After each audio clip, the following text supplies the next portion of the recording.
Hello guys, तो फिर से हम लोग लेकर के आ गए हैं सेट में पार्ट 3। पार्ट 1 पार्ट 2 आप लोग देख चुके हैं। अब बात है पार्ट 3 में, सेट में आगे बढ़ेंगे। सबसे पहले देखने वाले हम लोग सुपर सेट। क्या कहता है सुपर सेट, थोड़ा सा ध्यान देंगे। कहता है इफ ए इज सबसेट, अगर कोई ए सबसेट हो किसका, ऑफसेट बी का, then B is called super set. ठीक है, क्या कहेंगे उसको, सुपर सेट। कुछ कोड नोटेशन है, याद रखेंगे कि उसका कौन सबसेट होता है। नेचुरल नंबर, होल नंबर, है ना, integer, rational number, real number, इस तरह का इसको याद रखना है कौन किसका सबसेट होता है। नोटेशन में कुछ बातें हैं, इसको आप लोग रिमाइंड कर लेंगे, क्योंकि हम लोग क्वेश्चन जब बनाएंगे तो इसका भरमार यूज करेंगे। कुछ और भी बातें हैं, देख लीजिए। Every set is a subset of itself, कोई भी जो सेट होता है वो खुद का सबसेट होता है। साथ ही phi is a subset of every set, phi क्या है, सभी सेटों का जो होता है सबसेट कहलाता है फाइव, है ना। साथ ही अगर मान के चलिए इफ एन कैनेटिक किसी का m दिया हुआ है, then number of subset two the power क्या हो जाएगा, m हो जाएगा। उसी तरीका से नंबर ऑफ प्रॉपर सबसेट निकालिएगा, टू का पावर m माइनस 1। इसी पर चलिए क्वेश्चन थोड़ा सा ले लेते हैं रिमाइंड करने के लिए। देखिए क्या है, the number of subset of the set 1 2 3। कितने एलिमेंट है भाई, कितने एलिमेंट है, 3। कार्डिनेटी कितनी है इसकी, 3 है। तो क्या पढ़े हैं, डिफिनेशन, है ना। नंबर ऑफ सबसेट निकालने के लिए क्या डिफिनेशन पढ़े हैं, तो नंबर ऑफ सबसेट के लिए, है ना, नंबर ऑफ सबसेट के लिए क्या होता है, 2 का पावर m। अगर कार्डिनेटी m है तो आज m की जगह पर कितना है, 1 2 3, है ना। कितना है, 2 का पावर 3, और 2 का पावर 3 आपको पता होता है कितना होता है, 8। कितना हो जाएगा, 8 हो जाएगा। इसलिए कौन सा आंसर लिख लीजिए, ऑप्शन नंबर 1। उसी तरीका से देखिए, the number of proper subset of the set 1 2 3। इसके लिए देखिए यहाँ पर the number of proper subset 2 का पावर m माइनस 1। कार्डिनेटी अगर m है तो 2 का पावर m माइनस 1, एक घटा देते हैं। ठीक है, क्या हो जाएगा, तो देख लीजिए, नंबर ऑफ प्रॉपर सबसेट क्या कहलाएगा, तो ये होता है formula 2 to the power m minus 1। लगा दीजिए भैया, कैनेटी कितनी है, 1 2 3, यानी कि 3 माइनस 1 क्या हो जाएगा, 2 का पावर 3 हम लोग का हो जाएगा 8 माइनस 1, यानी कि कितना आ गया फाइनल आंसर, 7, यानी कि ऑप्शन नंबर 7। ठीक है, अब आगे इसी में हम लोग कुछ ऑपरेशन, कुछ अलजेब्रिकल ऑपरेशन, कुछ प्रॉपर्टी देखेंगे नेक्स्ट स्लाइड में। चलिए देखते हैं, सेकंड स्लाइड में देखने वाले हैं कुछ ऑपरेशन के बारे में। ठीक है, आइए सेट में देखेंगे कुछ ऑपरेशन, वेन डायग्राम के माध्यम से समझेंगे और कुछ प्रॉपर्टीज भी समझेंगे। ठीक है, आइए देखते हैं क्या कहता है यूनियन। सबसे फर्स्ट ऑफ ऑल क्या देखेंगे हम लोग, सबसे फर्स्ट ऑफ ऑल हम लोग यूनियन देखने वाले हैं। अब देख पा रहे होंगे सिंबल क्या है यूनियन का, इस तरह से क्या कहता है, अगर इसको लैंग्वेज के हिसाब समझेंगे, X that x belong to A और एक्स बिलोंग टू बी। मतलब कोई दो सेट का, दोनों का एलिमेंट का जो कॉमन होगा उसको भी लेना है और जो कॉमन नहीं होगा उसको भी लेना है। मतलब जो सेट ए का बिलोंग है उससे भी करना चाहिए, सेट बी से भी। एग्जाम्पल से समझिए हम लोग, आइए देखते हैं। सपोज करिए मेरे पास कोई सेट ए है जिसके अंदर एलिमेंट है 2 3 और ये 5। ठीक है, और कोई एलिमेंट, एक और सेट ले लेते हैं जिसके अंदर एलिमेंट है 1 2 3 5। कहता है ए यूनियन बी निकालिए, ए यूनियन बी। आइए बंधु, दोनों में देखिए, सेट ए का भी एलिमेंट लेंगे, सेट बी का भी एलिमेंट लेंगे, तो क्या हो जाएगा 1 2 3 5। ठीक है, आप देख पा रहे होंगे 5 यहां भी है, 5 यहां भी, तो ऐसा नहीं कि दो मरतबा 5 लिखेंगे।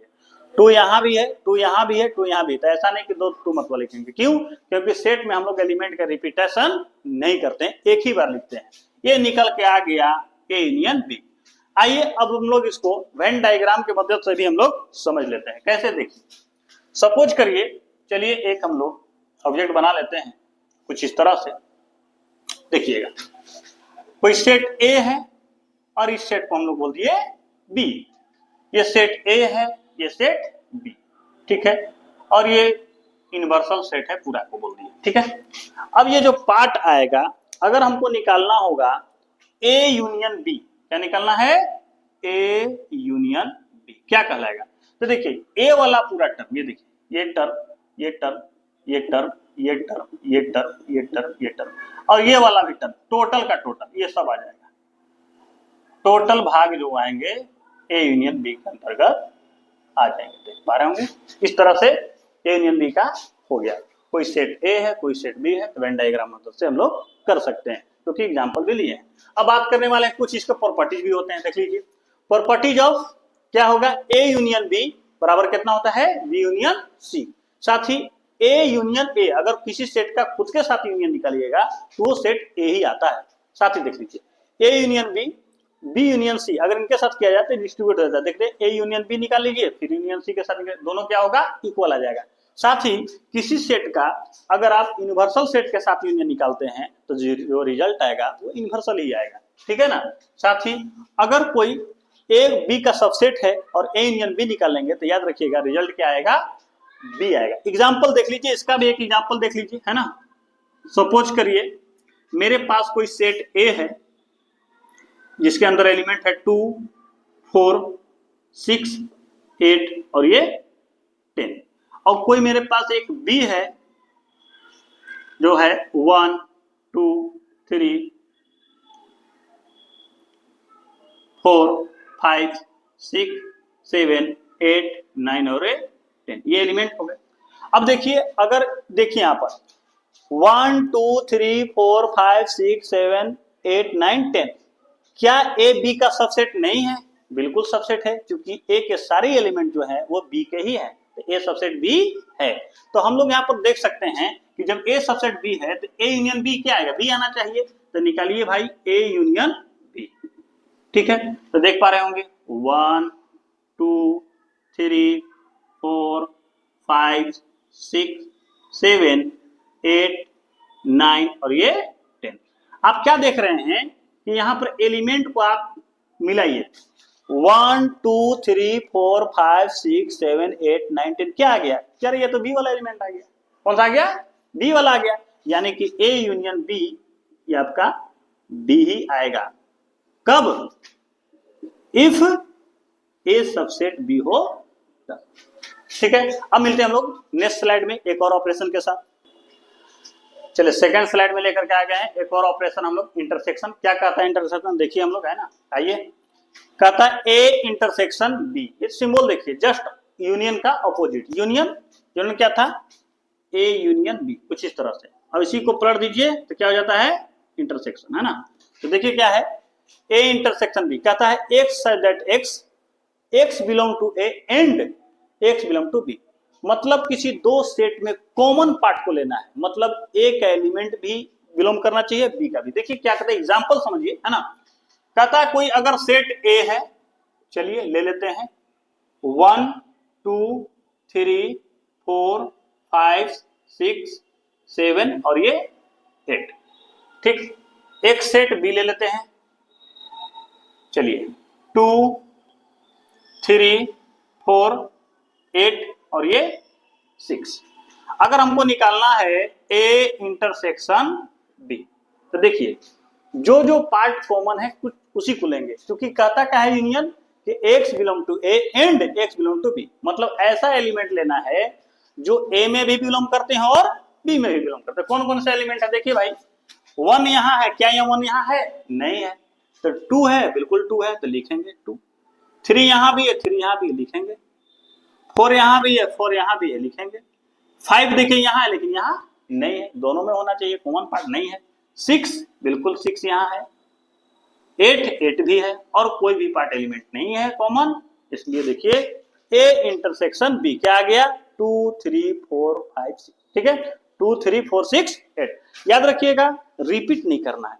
और ये याद रखिए, अगर कोई बंदा पहले 3 लिख दिया तो गलत नहीं है, बाद में 2 लिख, क्योंकि सेट में ऑर्डर माने नहीं रखता है, मतलब कोई भी को पहले या बाद में लिख सकते हैं। आइए हम लोग वेन डायग्राम की मदद समझ लें, है ना। चलिए यही कोई हम लोग ऑब्जेक्ट ले लिए, देखिएगा वेन डायग्राम के मदद से भी हम लोग समझने वाले हैं। कोई सेट ये ए का ऑब्जेक्ट है, ये सेट बी है, चलिए ये सेट को हम लोग ए बोल दिए, ये सेट को बी बोल दिए, ठीक है। ये कोई पूरा ऑब्जेक्ट को हम लोग अगर यूनिवर्सल सेट कहेंगे, तो अगर ए यूनियन बी पार्ट निकालना है, क्या निकालना है, ए यूनियन बी नहीं, सॉरी, ए इंटरसेक्शन बी। क्या होगा देखिए, इंटरसेक्शन में कॉमन पार्ट, अब देखिए तो दोनों डायग्राम में कॉमन पार्ट क्या है, यही वाला है ना, बीच वाला, बिल्कुल बीच वाला कॉमन पार्ट है, देख लीजिए ये वाला पार्ट ही कॉमन है, मतलब ये वाला पार्ट देखिए यही है आपका ए इंटरसेक्शन बी। ठीक है, कुछ इसके प्रॉपर्टीज भी हैं, देख लीजिए जाए। कहता है कि अगर ए इंटरसेक्शन बी निकाला जाए तो आता है बी इंटरसेक्शन ए के बराबर। साथ ही ए इंटरसेक्शन ए खुद के साथ इंटरसेक्शन निकालिएगा तो वही सेट आ जाएगा ना, जैसे कि ए के साथ ए आ जाएगा। A intersection B intersection C, तो याद रखिए ए इंटरसेक्शन बी निकाल लीजिए, फिर उसका इंटरसेक्शन सी के साथ कर लीजिए, दोनों क्या आ जाएगा इक्वल। इस सब पर क्वेश्चन बनेंगे ना आने वाले समय एक्सरसाइज में।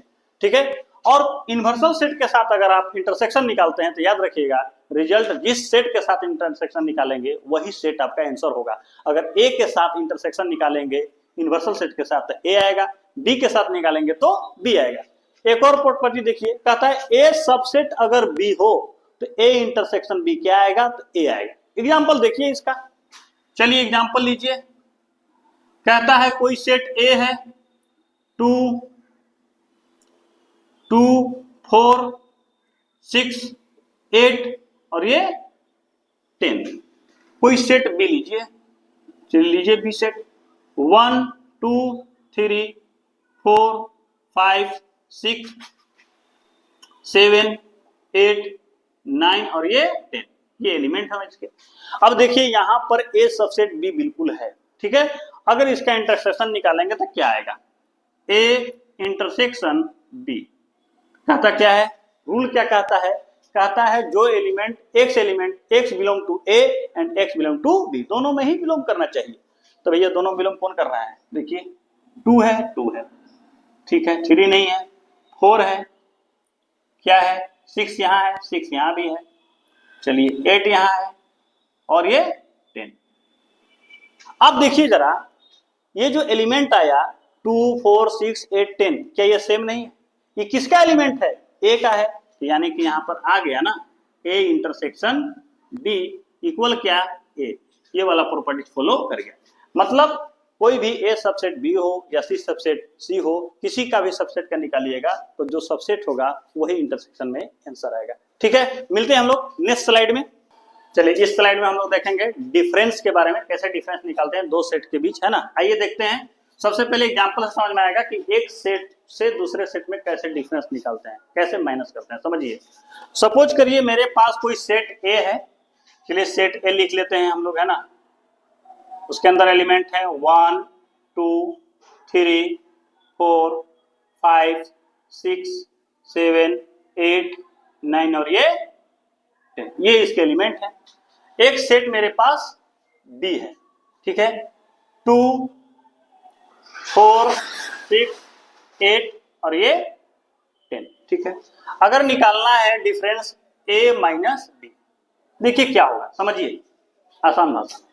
a माइनस बी निकालना है, देखिए इस सेट में से इसको माइनस करना है, बिल्कुल आसान। जो जो एलिमेंट मिल रहे हैं उसको काट दीजिए, उसको हटा दीजिए।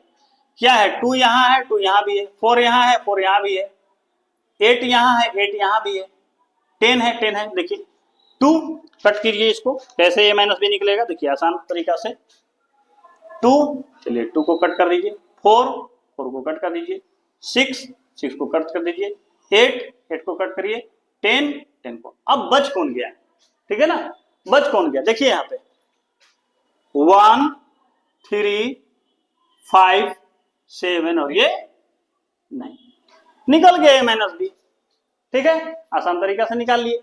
अब देखिए आगे इसको वेन डायग्राम से कैसे समझते हैं, इसको भी समझना हम लोग को जरूरी है। देखिए वेन डायग्राम से,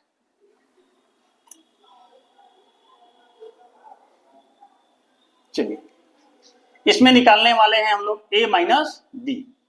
एक और बना लेते हैं,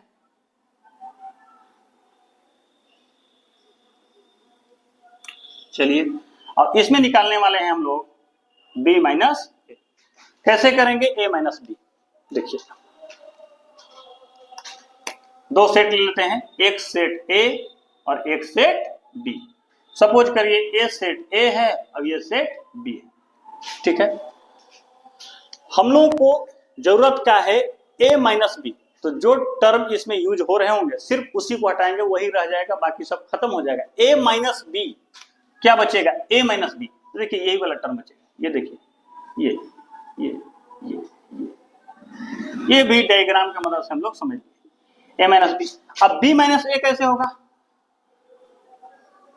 चलिए अगर इसको हम लोग बोलेंगे a और इसको बोलेंगे b, तो b माइनस a कैसे होगा, देखिए थोड़ा सा यहाँ b माइनस a, यहाँ a माइनस b था, ये है b माइनस a, ये वाला टर्म सिर्फ बच जाएगा, ये हो गया b माइनस a। बस समझ गए, ये डायग्राम की मदद से हम लोग समझ लिए। अब बात करते हैं कुछ इसके प्रॉपर्टीज पर भी, देख लीजिए प्रॉपर्टीज क्या कहलाता है।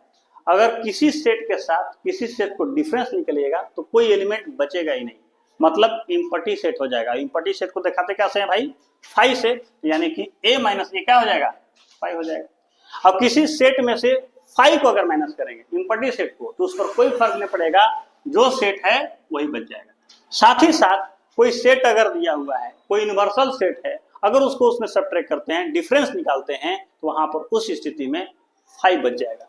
ठीक है, ये भी प्रॉपर्टी देख लीजिए, a minus B intersection C इस तरह से डिस्ट्रीब्यूट हो जाएगा, साथ ही ये इस तरह से डिस्ट्रीब्यूट हो जाएगा। इसका हम लोग एग्जाम्पल भी देख सकते हैं कि a माइनस कोई भी यूनिवर्सल सेट हो तो वो 5 बचता है। अब देखिए एक एग्जाम्पल ले लेते हैं, आइए समझिए, एग्जाम्पल समझते हैं। सपोज करिए मेरे पास कोई एक यूनिवर्सल सेट है, ठीक है, जिसके अंदर एलिमेंट मेरा है 1 2 3 4 5 6 7 8 9 और ये 10, ठीक है। कोई सेट A है जिसके अंदर एलिमेंट है मेरा 1 3 5 7 और ये 9। अगर यहां पर निकालते हैं हम लोग A, डिफरेंस कर दें यूनिवर्सल सेट के साथ, डिफरेंस करिए, होगा कैसे समझिए, इससे ये कट जाएगा, इससे ये कट जाएगा, इससे ये कट जाएगा। क्या ये एलिमेंट इसमें नहीं है, यूनिवर्सल में तो सारे एलिमेंट होते हैं, मतलब जो भी ए सेट है यूनिवर्सल सेट का ही एलिमेंट सारे हैं, मतलब इसमें से अगर इसको माइनस करेंगे तो कोई भी एलिमेंट बचेगा ही नहीं, यानी कि यहां पर हो जाएगा इम्पटी। इसीलिए इसको कहते हैं हम लोग ए, इस तरह से आ गया आपका 5, ठीक है, ये हो गया। इस प्रॉपर्टीज का ऑब्जेक्टिव में हम लोग इस यूज अच्छे तरीके से करेंगे, सारे प्रॉपर्टीज का यूज हम लोग क्वेश्चन बनाने में करेंगे, ठीक है। मिलते हैं हम लोग एक नेक्स्ट स्लाइड। चलिए तो हम लोग बात कर ले रहे हैं एक और ऑपरेशन, कंप्लीमेंट। कैसे कंप्लीमेंट निकालते हैं थोड़ा समझिए इसको, है ना। सबसे पहले डायग्राम के मदद से समझिए। सपोज करिए मेरे पास कोई एक यूनिवर्सल सेट है, ठीक है, कुछ इस तरह से, मार्कर कहाँ गया, कलर चेंज कर ले रहे हैं ताकि थोड़ा अच्छा दिखे। कोई यूनिवर्सल सेट है, ठीक, 2 सेट हैं। इस सेट को हमने नाम दे दिया A, इसको दे दिया B, ठीक है। कंप्लीमेंट निकालना है। यूनिवर्सल सेट के अंदर A वाले भी एलिमेंट आएंगे, B वाले भी आएंगे, और इनका अपना खुद का रहेगा, मतलब ये यूनिवर्स हो गया, पूरा संसार हो गया इसका ना, सेट का। अगर निकालना हो कंप्लीमेंट A का, कंप्लीमेंट का सिंबल देखिए क्या होता है, कुछ इस तरह से, A का कंप्लीमेंट निकालना, ठीक है। इसमें निकालेंगे A का कंप्लीमेंट और इसमें निकालेंगे हम लोग B का कंप्लीमेंट, ठीक है। आइए समझते हैं, चलिए इसके लिए भी डायग्राम बना लीजिए, ज्यादा समझ में आ जाएगा। डायग्राम बना लीजिए, चलिए इसको भी ले लिए, ये भी आज मेरा A है, ये क्या है, B है। ये पूरा सेट को फिर से हमने आज का बोल दिया यूनिवर्सल सेट, ठीक है। अगर A का कंप्लीमेंट निकालना है तो याद रखिएगा, A का कंप्लीमेंट निकालने के लिए A सेट का छोड़ करके बाकी सभी एलिमेंट रहेंगे, ठीक है। मतलब A कंप्लीमेंट निकालेंगे तो यूनिवर्सल सेट में से ही निकलेगा, A वाला जितने भी एलिमेंट है, जितना भी पार्ट है वो सब खत्म हो जाएगा, बाकी सब बचेगा। जैसे देखिए सब रहेगा, ये सब रह जाएंगे, लेकिन ए वाले टर्म खत्म हो जाएंगे। ठीक है, इस तरह से अब ये भी रहेगा। ठीक है, ये सब पार्ट रहेगा सिवाय ए को छोड़ करके, ए वाला पार्ट इसमें नहीं रहेगा। यही हो गया ए का कंप्लीमेंट। उसी तरीका से बी का कंप्लीमेंट, तो भाई मेरे बी का छोड़ दीजिए, बी के छोड़ करके सभी एलिमेंट हो जाएंगे। जैसे देखिएगा, ये देखिए ये सब रहेगा पार्ट, पूरा यूनिवर्सल वाला आ जाएगा। ठीक है, साथ ही साथ ये सब आ जाएंगे, बी वाला टर्म नहीं रहेगा, ये सब आ जाएंगे, इधर भी रहेगा। ये हो गया डायग्राम के मदद से कंप्लीमेंट। समझ गए हम लोग। अब कुछ इसके प्रॉपर्टीज हैं। अगर ए सेट के साथ इंटरसेक्शन निकाल के किसी का कंप्लीमेंट निकालिएगा तो आ जाता है इन्वर्सल सेट, और किसी सेट का इंटरसेक्शन निकाल के कंप्लीमेंट निकालिएगा तो आ जाएगा 5। कुछ एग्जाम्पल समझिए, देखिएगा एग्जाम्पल। सपोज करिए मेरे पास कोई एक यूनिवर्सल सेट है जिसके अंदर एलिमेंट है 1 2 3 4 5 6 7 8 9 10, इतना ही लेते हैं। ठीक है, और कोई सेट मेरे पास ए है, ए कोई सेट है जिसका एलिमेंट है 2 4 6 8 और ये 10। इसी का कंप्लीमेंट निकालना है हमको, निकालना है ए का कंप्लीमेंट। बस ए का कंप्लीमेंट निकालना है, तो ए वाले एलिमेंट को हटाइए और जो बचेंगे यूनिवर्स में सब लिखा जाएंगे, है ना। कैसे हटेगा देख लीजिए, हटाइए भाई, लीजिए 2 खत्म हो गया, 4 खत्म हो गया, 6 खत्म हो गया, 8 खत्म हो गया और 10 भी फिनिश हो गया। जो बचेंगे लिखाएंगे, यानी कि 1 3 5 7 और ये कंप्लीमेंट निकालिए। मतलब यूनिवर्स के ही एलिमेंट लिखा जाएंगे, जिसका भी कंप्लीमेंट निकालना है उसके सारे एलिमेंट को उसमें से हटा देंगे, जो बच जाएंगे यूनिवर्सल सेट में वही आपका कंप्लीमेंट का एलिमेंट हो जाएगा। ठीक है, मिलते हैं हम लोग एक और नेक्स्ट स्लाइड में। तो डिमॉर्गन्स लॉ भी हम लोग थोड़ा सा समझ लेते हैं, क्या है डिमॉर्गन्स लॉ। ट्रांसपोज निकालते हैं इसमें। ये कुछ रूल कहता है ए इंटरसेक्शन बी का अगर हम लोग कंप्लीमेंट निकालते हैं, ए कंप्लीमेंट, यहाँ का साइन चेंज हो जाएगा। अगर यहाँ पर इंटरसेक्शन है तो यहाँ का बनता है यूनियन, और कंप्लीमेंट दोनों के ऊपर चला जाता है। ए कंप्लीमेंट यूनियन बी कंप्लीमेंट। साथ ही साथ यहाँ पे देख सकते हैं, कहता है ए यूनियन बी का कंप्लीमेंट अगर निकालते हैं तो कहता है ए कंप्लीमेंट यूनियन से क्या हो गया इंटरसेक्शन, और ये बी कंप्लीमेंट। उसको इस सिंबल में भी दिखाते हैं हम लोग, इसको ट्रांसपोज भी हम लोग कहते हैं। मतलब इसी रूल को कहा जाता है डिमॉर्गन्स लॉ। क्वेश्चन बनाएंगे तो इसका हम लोग यूज करेंगे। साथ ही थोड़ा सा और देखिए, लॉ ऑफ सेट्स क्या कहता है, एन ए यूनियन बी हो, इसका फॉर्मूला होता है, याद रखना है, n A plus n B minus n union है इंटरसेक्शन हो जाएगा, क्या हो जाएगा ए इंटरसेक्शन बी। अब देखिए अगर 3 रहे, 3 सेट के बारे में, A union B union C, तो क्या करेंगे देख लीजिए। कहता है n A plus n B plus n C minus n A intersection B minus n B intersection C minus, यहां लिख लेते हैं, दिखाई नहीं दे रहा होगा, एन सी इंटरसेक्शन ए। कुछ इस तरह से इसको करते हैं। अब देखिए यहां डिस्ट्रीब्यूटिव लॉ क्या कहता है, नियम समझिए थोड़ा सा। ये इसके साथ और ये इसके साथ क्या हो जाएगा देख लीजिए, ए यूनियन बी, और जो इंटरसेक्शन है ये रहेगा ही रहेगा, साथ ही ए यूनियन सी। यहां भी कुछ इसी तरह से, ए इंटरसेक्शन किसके साथ, बी के साथ, और ये यूनियन है, रहेगा भाई ए इंटरसेक्शन सी। इसको कहते हैं डिस्ट्रीब्यूटेड लॉ, मतलब बढ़ता है। जो क्वेश्चन बनाएंगे तो ये तमाम प्रॉपर्टी जो भी हम लोग अभी तक पढ़े हर स्लाइड में, सबका यूज होगा। नेक्स्ट वीडियो में लेकर के आएंगे, नेक्स्ट पार्ट में हम लोग लेकर आएंगे क्वेश्चन एक्सरसाइज के साथ, सारे क्वेश्चन हम लोग देखेंगे। Thank you.